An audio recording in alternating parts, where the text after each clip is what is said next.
Hi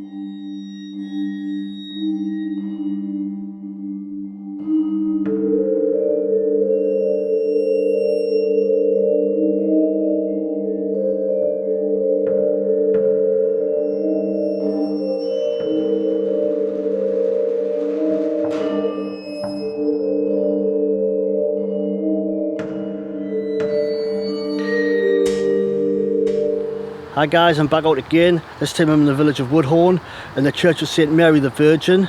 And this place has got a tremendous amount of history going back to Anglo-Saxon times. The name Woodhorn has been associated with the name Woodchester, and the King of Northumbria, Ceolwulf, in 737 gave all this away to St Cuthbert and the monastic community on Holy Island. Basically he gave everything up to become a monk, canny swap like. If the history wasn't enough for you, this church is the oldest in Northumberland. It's also the most haunted as well.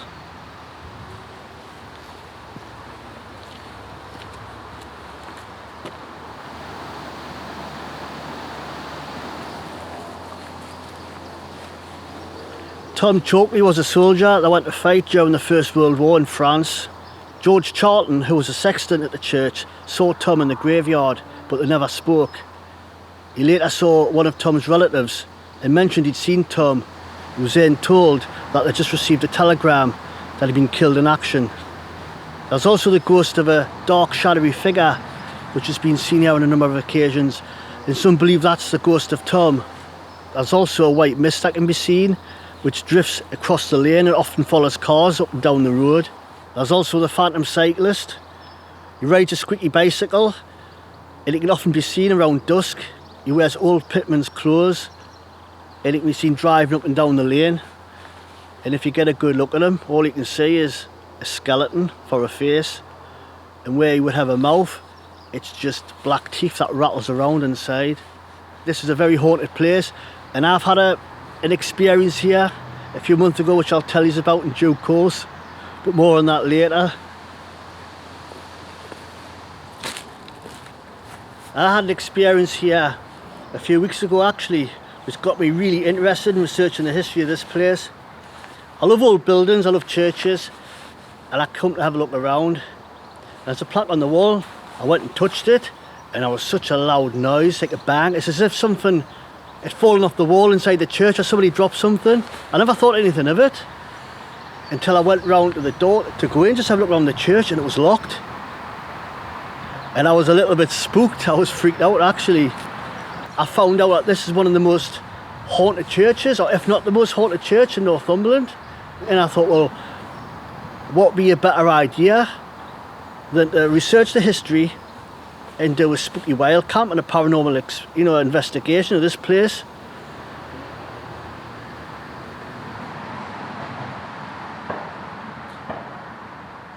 The church has got 3 different stages of construction: Saxon, Norman and Gothic.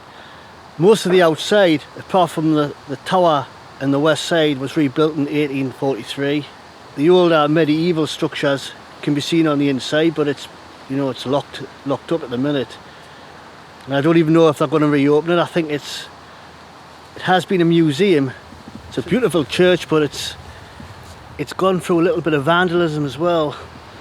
There's just no need for it. Them stained glass windows, I would class them as priceless. They can't be replaced very easily. Luckily those are behind a sheet of perspex, but there's not much you can do if somebody sets it on fire.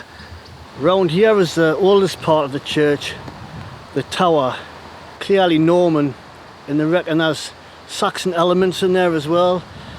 Not that I'm not an expert. I've been looking for a good bivvy spot, and I think I found one behind these trees.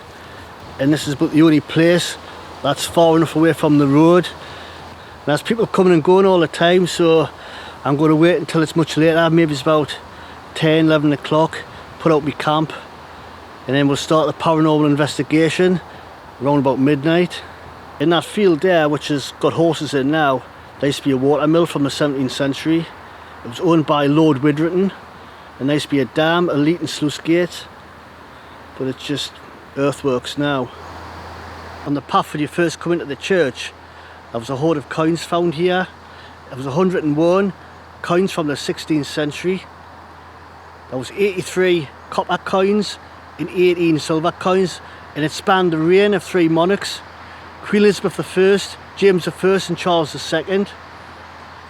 It was apparently found when they were digging a grave. It was 4 foot down, and they found bits of clear pipe, wood, cloth, so it came from a purse. Do you think that could be like from the era when it was like Black Death or something like that? I don't know, but that looks like a bottle. We've got a date here, 1738, and then it's got AG 40. I don't know what. It could be the aged 40 that he died, 40, because aye. sometimes Old English was a little bit different, Aye, you know. Some of the lettering, it like goes like italic, and then back to, I suppose, normal. I really don't know. Right, go check the other one. Just here. They're both listed on Keys of the Past website. I mean, seeing the liking on here, it's amazing that, like, I love that. That's 1700s. Fascinating, isn't it? As you can see, I'm out with the Chivy Yeti for another fantastic Evening. Oh, more tea, Vicar. We're basically just here for a wander and a paranormal investigation, and we're waiting for the sun to go down, and it is going down. Can you remember that song by Boy George's dad? What was it called again? I won't let the sun go down on me. You totally didn't get that one, did you? No. If you get a shot up there, Damien, can you see it's been bricked so far, and you can see where the weather has actually penetrated in. Yeah. Dislodged it. See? I would say the top's Norman, but you know the bottom, I think it might have remains of like, you know, earlier architecture. You know, these buttresses. With buttresses, they're definitely got to be Saxon, right? Because not necessarily, because they could be Norman as well. Right, because after the Romans were kicked out, wait, Saxons have always been here, and then the Normans. Then the Pitt family moved in. And then from Newbigin, no Seaton. This was a series video, by the way, and it's just got a little bit worse, you know. But no way. It's got to get completely worse. We'll just have to edit it out, you know. I love these, mate. These are amazing, mate.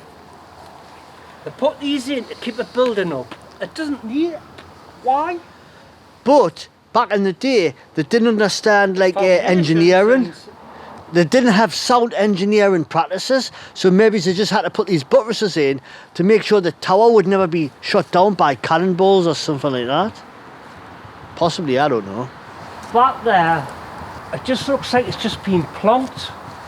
It's come from somewhere else, and they've just, when they've been doing it. But this,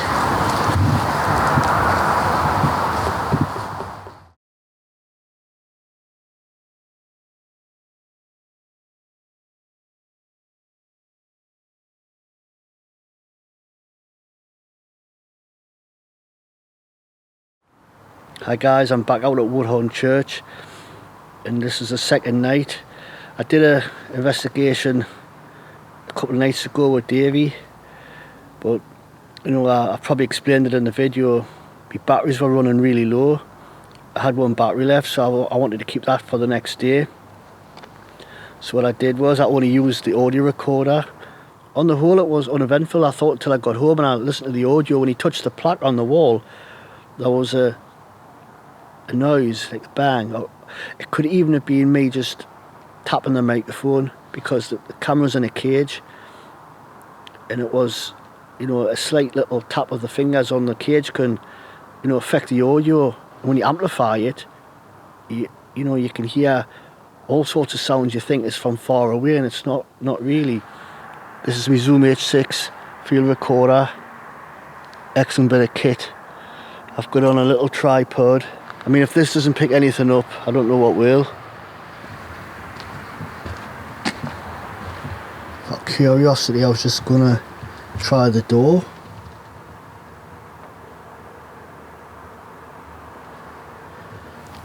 You've got the lane that runs along the side of the church, and at dusk the phantom cyclist has been seen. He rides a squeaky bicycle and he wears old Pitman's clothes, and when you get up close and see him properly, he's a skeleton. Doesn't have a face, he just has sockets for eyes and a mouthful of black teeth that rattle around. I think the story about the ghost of Tom Chokeley sounds a bit more convincing. The World War I soldier who went off to France to fight, and he died. George Charlton, who was a sexton at the church, saw Tom but never spoke to him. He later saw one of Tom's relatives and mentioned he'd seen Tom in the churchyard, and he was told that they had just received a telegram that Tom had been killed in action. There's also a white mist which comes from the church and it follows cars up and down the road.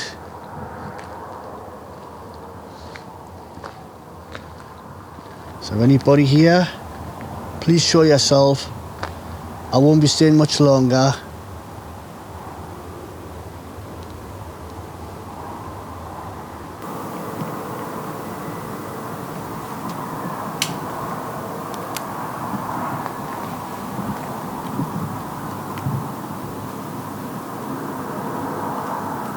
I heard like a tapping noise there.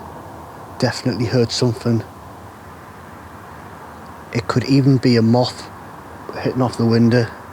It could be an insect. It could be something as, easily explainable as that. So I'm going to keep an open mind on that one. But I've definitely heard something. I think what I'm going to do, I'm going to go back round to the west end of the church and I'm going to touch that plaque again.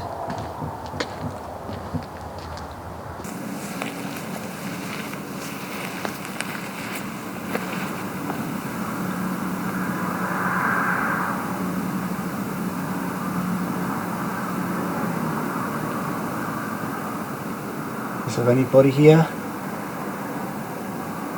Please let yourself be known.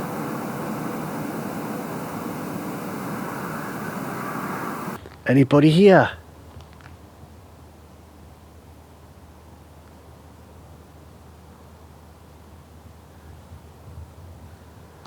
For now, I think I'm going to call that a day, or a night I should say, and head off home.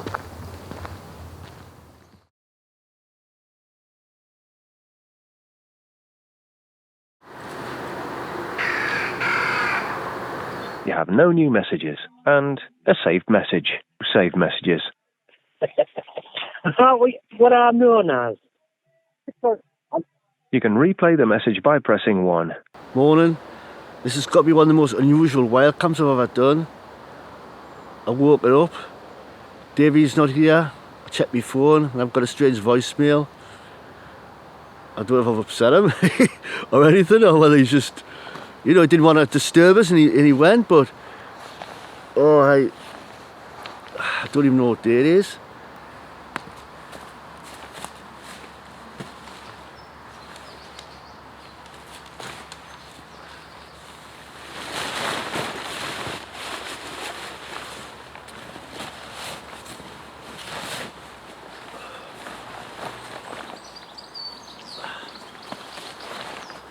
It's been a funny one, this. I don't know what to make of it. I don't know if I've upset Davey, because my heart, thinks that I haven't upset him because he left a voicemail, but it was a funny voicemail. Like, he knows something now. He's laughing. Like, he's got one on us. That's what it feels like. The good thing is, I haven't woken up with a sore arse and a 5 on my back pocket, because that would be the worst scenario. But I must have told him some trade secrets or something. He's got one on us, I think. Oh no. But I'm not going to find out until I speak to him. Go through the footage, the audio recordings, if there's anything paranormal about this place. But it's been a fantastic camp, that, from what I can remember. But I've got to get away, because there's people passing and I'm getting some funny looks. My tent is put away, my bivvy's put away now. I've got a backpack on, probably put my teeth back in. People probably think I'm a homeless guy camping out here, or a tramp or something like that. But I don't want people to think I'm disrespecting the place. And it's like the old saying, you arrive late, you leave early, and you leave no trace. And that's how I'm going to end it, guys. So thanks for watching. I'll see you all on the next one.